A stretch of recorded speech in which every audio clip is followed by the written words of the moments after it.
Hello and welcome to this week's episode. Super excited. So, on this episode, we are talking about parenting with presence, staying connected to our children, helping them navigate big emotions, and the powerful role that we as parents play in modeling our emotional regulation, which is not always easy. So, staying calm and conscious, again, not always easy. In the everyday, not always easy, but it's a muscle we need to build. So today I'm joined by the lovely Mayra and Marc all the way from London. They are the beautiful hearts behind BookPath, and they have this amazing book called The Boy and the Pink Light. And Mayra and Marc are and have been meditation teachers for over 20 years. They are parents to two boys, and they're creators who are really passionate about helping both children and adults live with more presence, emotional awareness, and connection. So through their children's books, and Marc has got some adults' books, their work with the Bright Path, they support families to slow down, understand their inner world, and bring more mindfulness into everyday life. So I really hope you enjoy this conversation as much as we did. And their books look amazing. So I'd love to hear your feedback, what your thoughts are, purchasing the books, and we'll speak to you next week. Bye. Hello, Mayra and Marc, and welcome to the Parenting Collective podcast. Hello, Donna. How are you today? All the way from England? Is that where you are now? Yes, in London. Yes, London. Yeah. Is it probably getting warmer there, isn't it, when it gets cooler here? Yes, yeah, that's what. Theoretically. Theoretically, yeah. Yeah, I know. I lived in London for 2 years back in the day, so I certainly remember that it wasn't often that warm, and when it was in summer, people would take their shirts off and sunbake wherever they could because they get some vitamin D. And then it would rain. So yeah, I get it. I get it. They're still doing that. Yeah. Yes. Totally. Well, thanks for joining us today. So I'd love to start with your story. So can you share a little bit about what you both do and what inspired your passion around helping children develop emotional well-being, and also, I mean, this is a big question, parents as well. So, but really, the start of your story, like where you sort of came to do this as a passion and a life and a work, everything. Well, first we started to meditate and then teach meditation, I think more than nearly 25 years ago. Yeah. And from that, and then having two boys, Mm-hmm. and from that, and for me also personally working in the school as a teaching assistant for a few years in my son's school, primary school, brought me also to write this book, The Boy and the Pink Light. So, and then to Marc also, you came with more conscious books for adults. Yes. Yeah, more for. I mean, I think like for me, the thing, as Mayra said, we started meditating a long time ago. And I think gradually, as one meditates, one just becomes more present, more aware, continually more aware of more stuff, right? And on subtler and subtler levels. And so the more you see, the more you also see ways to help or to interact with the world in a different way. And that's brought us to obviously teaching meditation, but also writing books to inspire others to, in the case of like the children's books, to sort of help them with their emotional awareness and also parents to understand their children more, or at least to open that discussion. And with the adults books that we're writing, it's more about inspiring adults to see that there's another way to live and give them just simple practical tools to. I know. Simple and practical. You just think it's so easy. But the thing is, people live a whole life of, and again, this is no judgment, because if it's not presented to you or you're not interested in it, you're not going to look into it. But it all just goes hand in hand. Meditation, mindfulness, conscious living. And for me, I thought I was a conscious person. I meditated, I did all of those things, but you can have all the modalities in the world. But when life gets challenging, or particularly with parenting, and your kiddos aren't just doing what they're told to do, and traditional parenting is just not working, and you can't Google anything to help with your kids, then it really comes back on the reflecting of ourselves, that conscious awareness, the conscious parenting, the conscious living, and that's meditation, that's mindfulness. But it's not, again, blaming a parent for the way their child's reacting, but like you said, it's sounding like the books are to understand yourself a bit when your children might be having a bit of trouble, like listening to them rather than just telling them. Yes, yeah. It's also to be like you say, going inwards and also to be the best self you can be. We still making mistakes and we still many. learning and everything, but it's just to be the best of yourself. And when you try and you do your best to do that, reflects in your life. Yes. You can't go backwards, is what I say. You can't push toothpaste back into the toothpaste holder, meaning you go conscious awareness of, the thing is, that's how I live my life. I live my life as the best version I can. I fail often, not as many as at times as I used to as a parent, but it definitely happens. I move through the failing quicker. And I also know that we're human, living a human experience, and humanness happens, and we're going to lose our ever-loving mind sometimes, but we can meditate and be conscious a bit quicker. And then when these things happen in parenting, I talk about rupture and repair, which I heard from Dr. Vanessa Lapointe. She's an amazing parent expert too. But know that rupture is going to happen. Know there's going to be anger at times. Know there's all these emotions, but it's like understanding within as parents to model and for the children, the parents just don't lose their minds and not know what to do with that. Exactly. And also for me personal, it's been a very interesting journey because I grew up with with alcoholic dad and a workaholic mom. So what you're bringing that stuff with you, but what do you want to change in that? What do you want to feel to do better and not bring and apply the same thing that you grow up? So that's what we're trying to do. I love it. And to share with parents and everyone out there that it doesn't have to be the same story. It doesn't. And I have found working with so many families and myself is that what I didn't want to do is what I ended up doing when things got stressful. So you've got your blueprint, your generational trauma patterns, whatever you want to call it, and we don't want to do that. But then when things get stressful and we're all got not a square to spare, what comes out? The shitty generational patterns. And it doesn't mean, again, we're shaming or blaming our parents. Sometimes we can, definitely. But, it's being aware of like, oh, that's where it comes from. I don't want to do that. How can I regulate myself through meditation, mindfulness, whatever that might be? Obviously, the things that you've been doing for a long time, to then be able to go back, repair, model, tell them, look, we don't want to be like that. Let's change it. But it takes a lot of work too, doesn't it? Yes. Yeah, it's like a game, no? It's like finding never ending. There's no end destination except for the last breath on earth is what I say to people. It's a bit dramatic, but it's not like, oh, I've got to be this best person. I've got to do whatever. It's like up and down, roller coaster. When you're a parent, that's the hardest thing. I think when you're not a parent, I'm not saying, I shouldn't say this because I am a parent, but it definitely puts that mirror up in front of you and pushes you where you've never been pushed before, because before you have children, you can do whatever you like. If you don't like someone and they tell you they don't like you about something, you just go, whatever, and you have nothing to do with them. But then, when our children do something that triggers us, or not them, but we get triggered or whatever, it's not their fault. It makes us if we can try and be the best version of ourselves to figure this out, to be able to respond for our children, being more conscious. Yes. And aware. How old are your kiddos? Isaac is nearly 17 and Emilio 13 and a half. Oh, you're in it too. You're in it. We talk about it all the time. I have 3 girls, so they're 21, 18 and 15.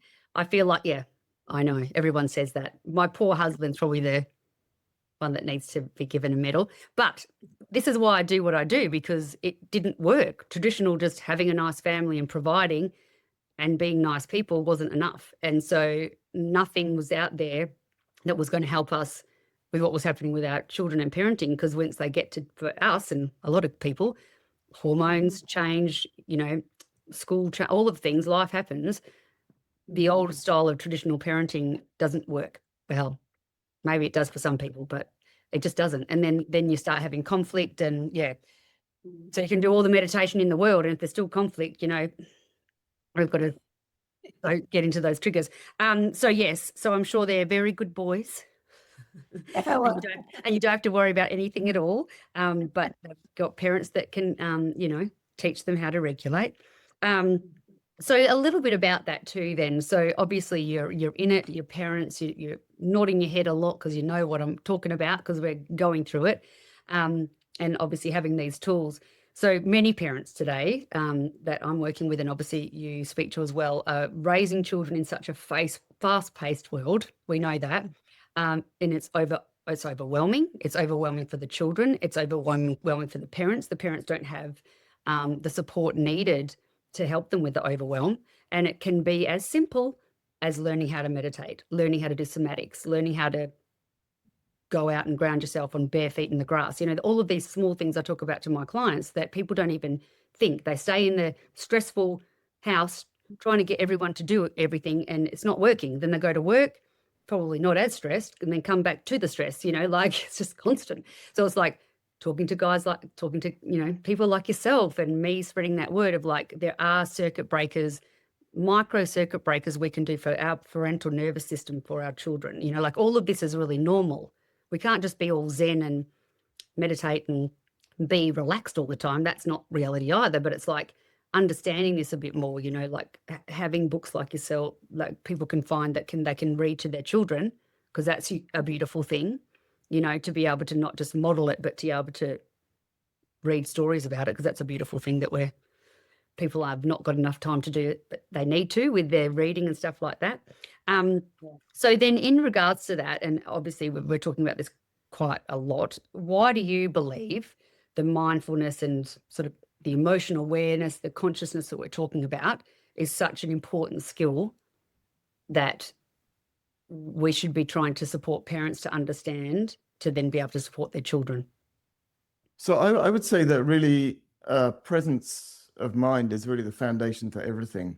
Mm-hmm. Without that, there's not really much we can do. We can't really be very useful to the planet because we're not really aware of what's going on in front of us, truly aware. We're in here and we're kind of perceiving stuff through a whole bunch of mental structures and filters that we've created through our life experience or whatever. So we're not seeing the reality. But if we're present, we're much more aware of what's actually happening in the moment, not what we've kind of judged it as happening, but what's actually happening. And so therefore, how we can react, or often the reaction will just kind of come through us, right? It'll be self-evident what needs to be done. And that may be, just listening. It may be a hug. It may be a stern word. Mm-hmm. It may even be raising our voices. It could be anything. There's no formula. But if we're present, we're much more likely to know the best action that we can take in that moment is. Yeah, that's great. And I think it's the same thing that I say to everyone about, and again, working with so many parents all the time with babies, that's a lot of pressure all the time. I actually say to them, be in the now, be in the present, like what's happening this nap.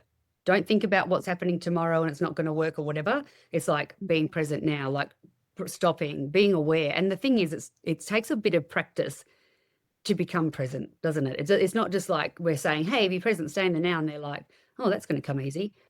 You don't, out of the 10 times you try, 10 times you don't do it, you might get it once. But it's like the more you practice it like a muscle, like I say, building your muscles, then you can pause and you go, okay, someone's really dysregulated here, what's going on, rather than, oh, I've got to do this, I've got to go to the next thing, like it's just coming back to now.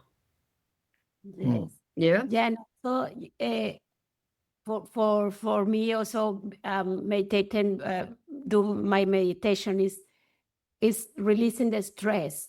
So if you are releasing constantly that stress that life causes, that stress, whatever, you are more light to go home and be less stressful because you are carrying that suitcase that is less heavy.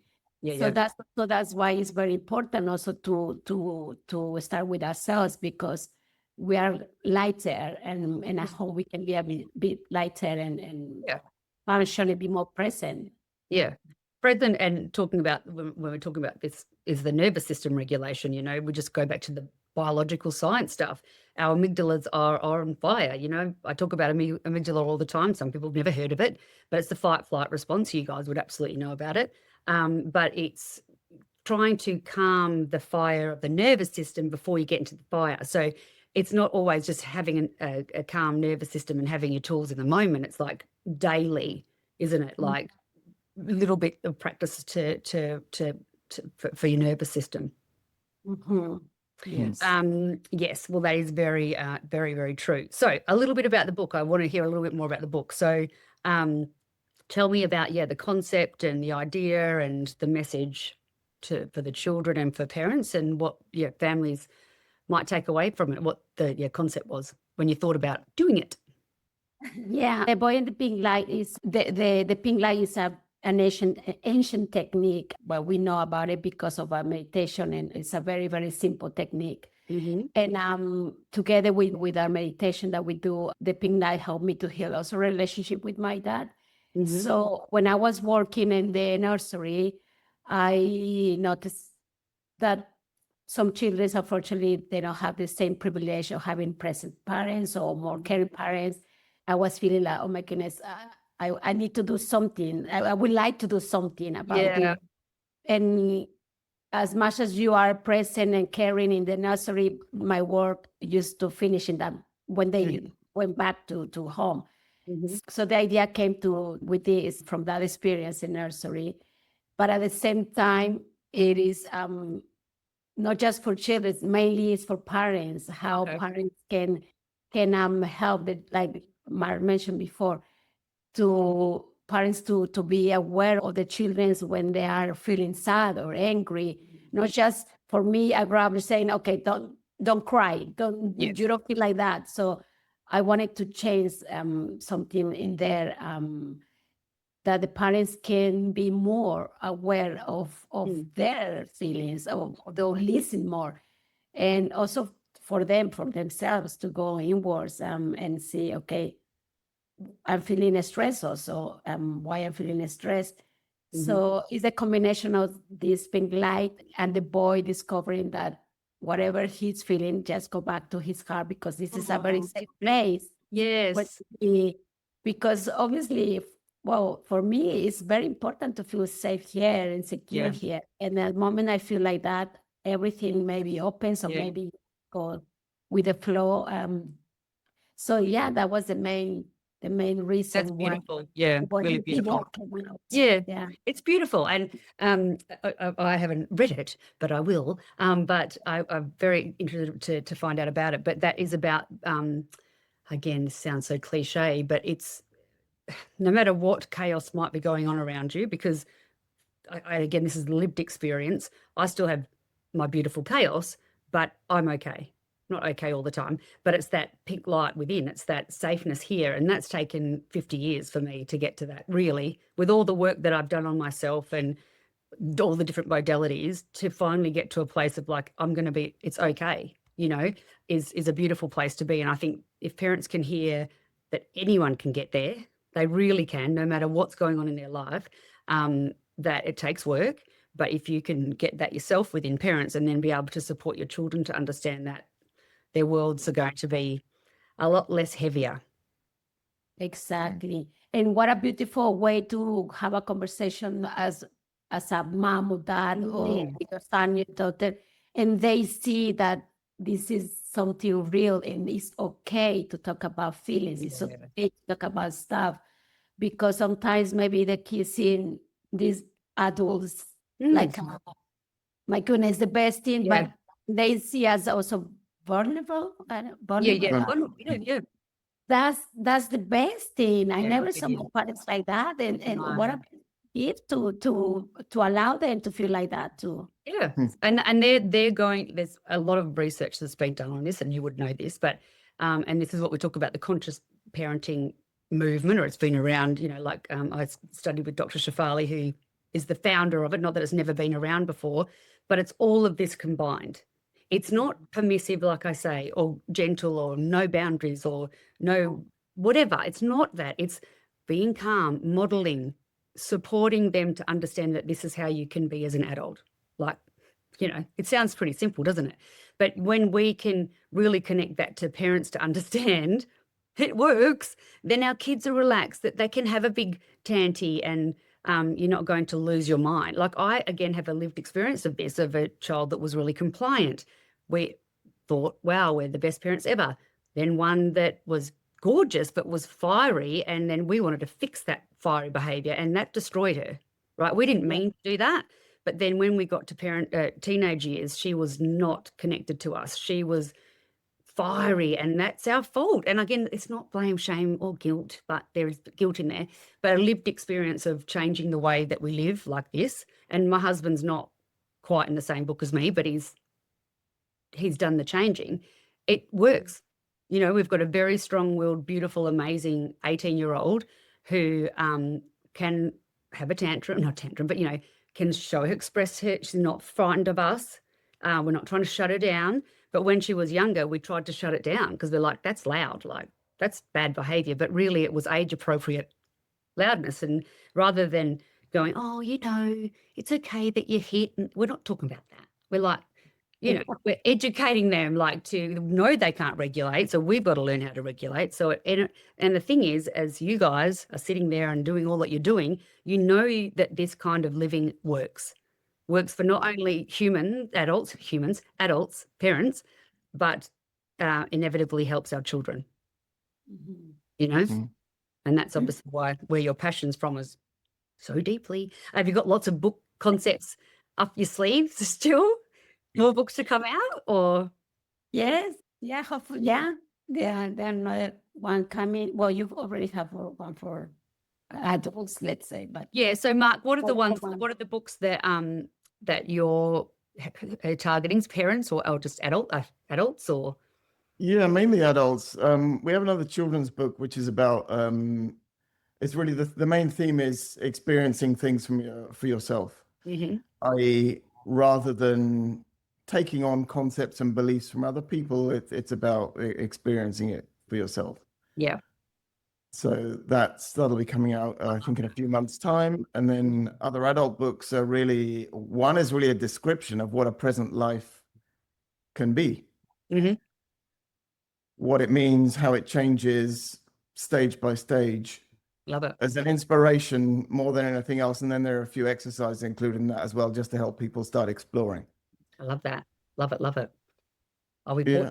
them for my cupboards of books that I just love because and the good old style books. I know we can listen to them and stuff like that, but just the highlighting and the light bulbs and the like it is, like I said, it's not an end destination. It's like a continual growing, learning, meeting people, and where the way that you're talking and what you're sharing is through lived experience and this big heart and understanding that this is what life's about. We only get one, possibly. I don't know. Maybe we do get others. Don't know about that. Well, but In the maybe. meantime, we're here, right? Yeah. But like you were saying, Mayra, like it's just trying to be the best version of yourself. That's it. No one else. Nothing. Just being your best version, and then everything. When things play out, you know that you've done the right thing. And I could keep going to that nervous system regulation stuff. So in regards to your books and people hearing you, and obviously I'll put everything in the show notes, but where can people purchase your books and find out more about you and all the things that you do? Yes, thank you. Well, the book, The Boy in the Pink Line, can be found on my website. It's MayraClay.com. Yep. And is there on Amazon? Amazon, yep. Yes. Oh, well, here is it's an English Waterstones, but yeah, you can you can get it. It'll all be on the show notes anyway. You can get the books, which is great. So they can find you and they're like, oh, this is really interesting. And they can find the books. So it's been fantastic chatting to you guys today. Really nice to meet you. And I will definitely be purchasing the books. Might even talk about it on my Instagram with the podcast. But really lovely meeting you and all that you are doing. Thank you, Donna. It's lovely meeting you. Thank you for the space. Yeah, totally. Fantastic. Have a lovely day. Great to talk to you. You too. Thank you. Right. So if you enjoyed this episode, be sure to leave me a rating and review. I love reading all of your messages, so shoot me a DM over on Instagram. It is parentingcollective.au. I also offer a free 15-minute no obligation phone chat. If you'd like to book one, head over to my website www.parentingcollective.com.au and request one there. So try to remember to be kind to yourself and always know you're doing the best you can every day, no matter what your day is looking like. Until next time, much love.